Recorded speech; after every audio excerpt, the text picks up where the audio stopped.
Alrighty, welcome back, ladies and gentlemen. So today we're going to be talking about some more compound inequalities. Today we're going to be talking about OR inequalities. So yesterday we talked about AND inequalities when we had the inclusion being in between our 2 points, but now we're going to talk about what happens when they're going away from those 2 points, okay? So you'll notice right here, all OR graphs are outside the 2 points, and our 2 points here are going to be 3 and 10. So what we got to just remember is how these rules work, right? So no line, no fill. So this would be an open circle, and then it's going away from 10, so it's going to the right of 10. And then over here, it looks like we have a closed circle at 3, and then the arrow is telling me to go to the left. So what we have here, number one, all real numbers that are less than 0. So we're looking at less than 0, or greater than or equal to 5. So now when I go to graph here, this is where I'm just graphing both these inequalities. So at 0, we have an open circle, and then we're going to the left. And then at positive 5, we have a closed circle, and it looks like we're going to the right. So here's what my graph would look like for number 1 with x, or rather all real numbers that are less than 0 or greater than or equal to 5. Now let's look at a couple of different examples. Before we do that though, before we do compound inequalities with or in between, let's look at some and compound inequalities that look a little different than the ones in our previous lesson. These new and inequalities will lead us into the or ones nicely. So what we're just doing is we're looking at examples that were similar to the ones from yesterday, but they just look a little different. So let's see, number 2 here, you must be between the ages of 5 and 11 to participate in the baseball summer camp. Now, you can, I'm guessing, it doesn't say anything about them being 5 or 11, so it looks like we're not going to include those, but if we're in between 5 and 11, that's what our compound inequality looks like. So remember, and our inequalities are going to be facing the exact same way, so it looks like they're both facing the right. Now, number 3 here, write a compound inequality for the ages of children that may not participate in the baseball summer camp. Well, that would be any kid that is less than 5 or bigger than 11. So what we just did there is we just flipped those inequalities on over, both of them. So we flipped the first inequality and then the second inequality. So what we did was we changed it to, hey, any kid that's less than 5, they can come on in, or any kid that's greater than 11, they can come on into this baseball camp. So that's what we did for number 3. We just flipped that inequality right over. So now 4 and 5 here, see these are and inequalities, so they're just like the ones we looked at yesterday, but they just look a little different. So what we have here is 2 different inequalities where we're just going to graph each of them on the same number line.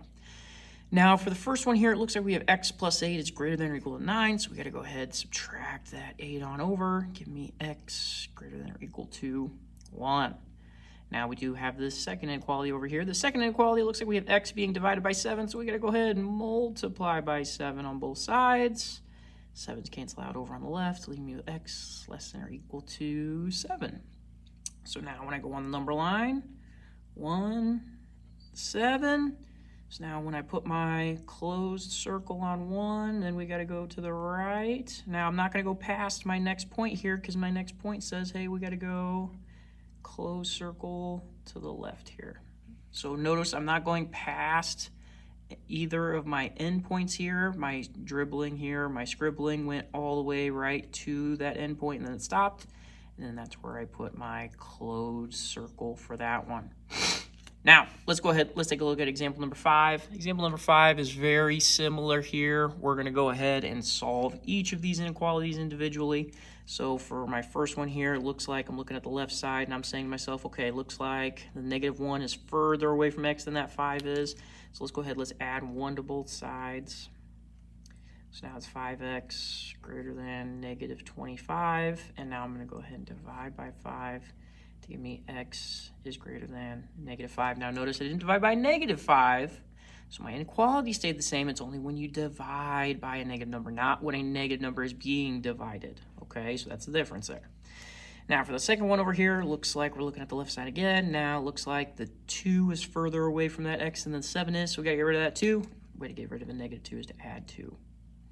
So now it's 7x less than or equal to 14. Now we're going to go ahead and divide by 7 on both sides to give me x less than or equal to 2. So now when I go ahead and graph -5, 2, looks like we got an open circle. And then we need to go to the right. I'm going to stop at my other endpoint here because now we got to put a closed circle. So there's my graph for number 5 there.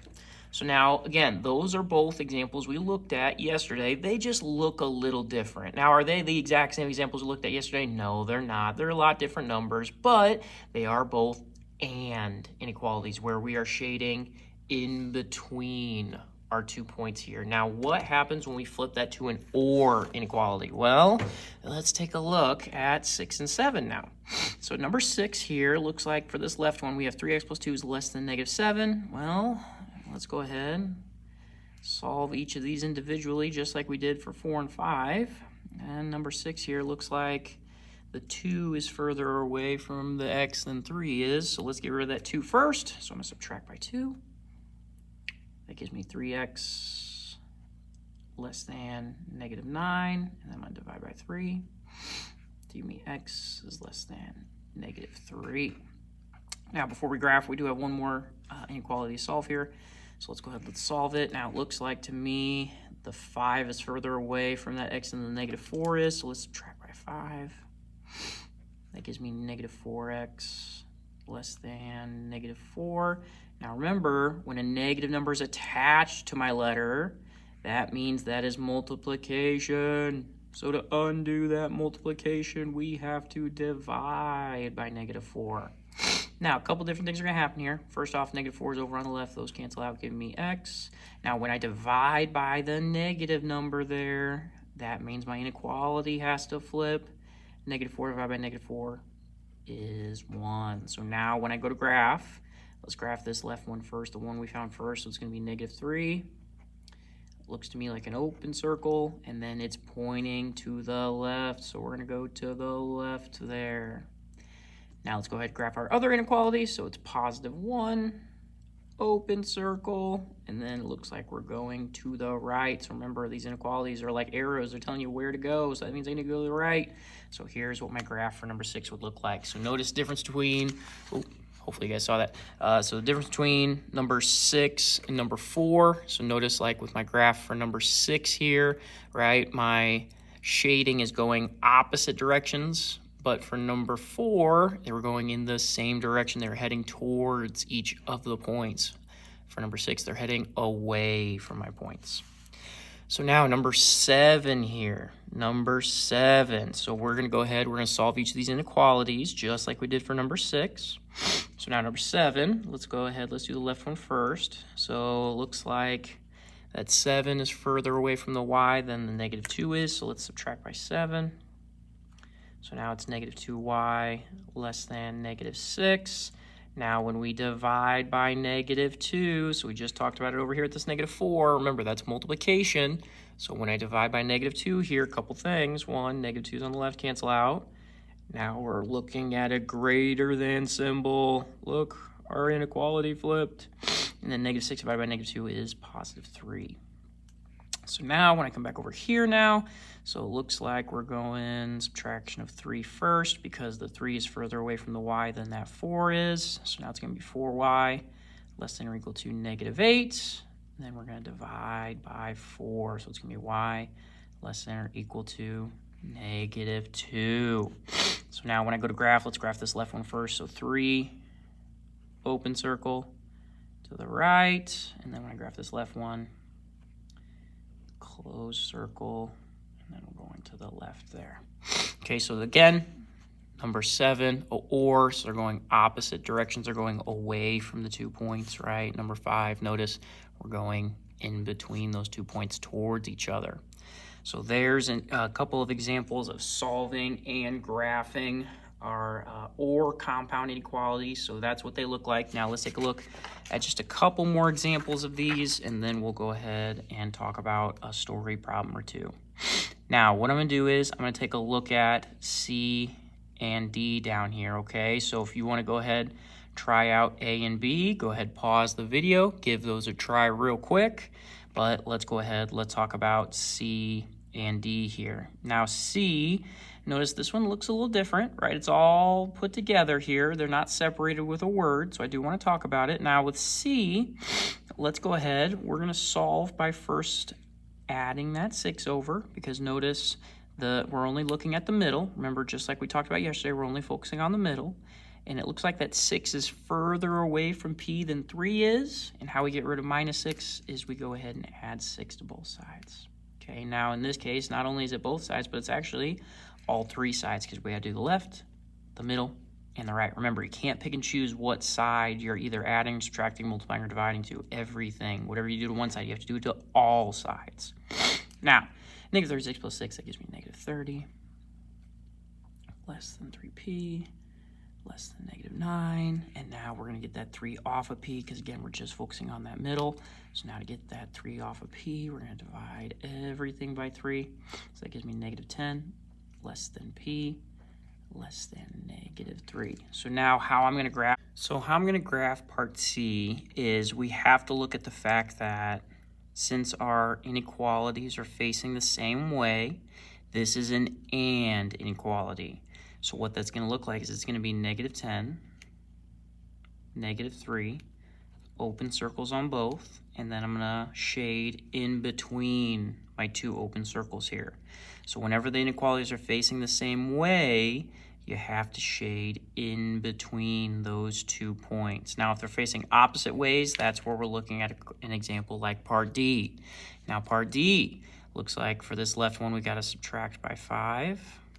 That's going to be x is greater than or equal to 3.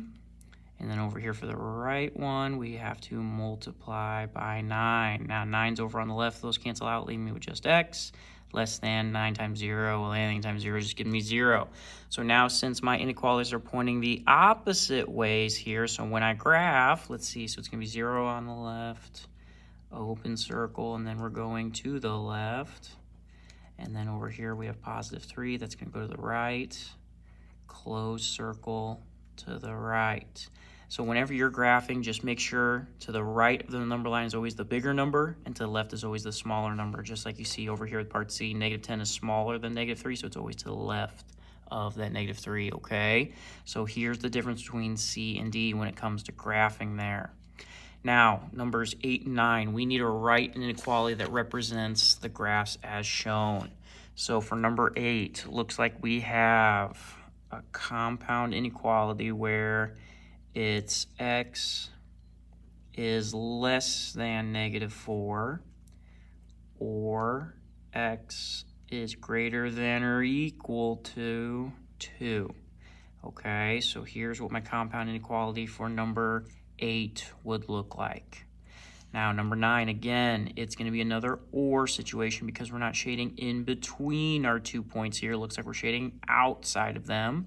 So it's going to be x is less than, let's see, that would be negative 6 because we're counting by 2's. And then, or x is greater than 8. So theirs would be my inequality for number 9. So you're just analyzing the graph and making sure you're looking at what units are counting by. So right here for number 9, we're counting by 2's. Go for number 8, notice we're counting by 1's. So now number 10 here, looks like this is the last example we have for our entire notes packet. Oh my goodness, we're almost done with this whole thing. But number 10 here, to earn a B in your algebra class, you must achieve an unrounded test average between 84 and 86, and that is inclusive.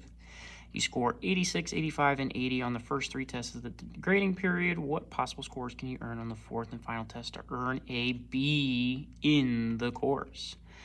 Well, looks like we are looking to between 84 and 86, and here are our first 3 test scores. We have a 4th one coming up. Now remember, this is an average. So we're looking at the first test, which was an 86, plus the second test, which was an 85, plus the third test, which was an 80 plus. Now we're taking a 4th test. We'll call that one X. Now to find the average, you add up all of your numbers. So in this case, it's our test scores, which are fourth one we don't know yet. And then you divide by however many numbers you are dividing, or however many numbers you are adding. So we're adding up 4 numbers, so we're going to divide by 4. Now, if we want to be between 84 and 86 inclusive, that means we're less than or equal to 84 and less than or equal to 86. So this is an and inequality here. Now, what we're going to go ahead and do is we're going to multiply by 4 on both sides. So, or should I say all 3 sides. So now that's going to give me, let's see, 84 times 4, that gives me 336, less than or equal to that entire top piece, less than or equal to 86 times 4, which is 344. Now I'm going to go ahead, I'm going to add these numbers all up. So 86 plus 85 plus 80, that gives me 251.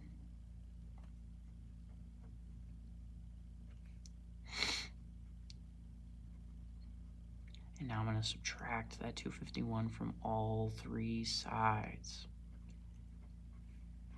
to give me my final answer, which is I have to score in between and 85 and a 93. Okay, so there would be my final answer for number 8, or sorry, excuse me, number 10. My goodness, I can't even read the numbers. But there would be my final answer for number 10 there. So I have to score in between an 85 and a 93. Okay, so that one's, again, that's a tough one. Okay, but I know you guys are able to handle those. So it's just about that middle piece and setting this whole thing up, okay? So we'll look at more examples like that. But with that, that is the end of our notes. Make sure to grab the homework before you leave. But I hope you guys have a good rest of your day.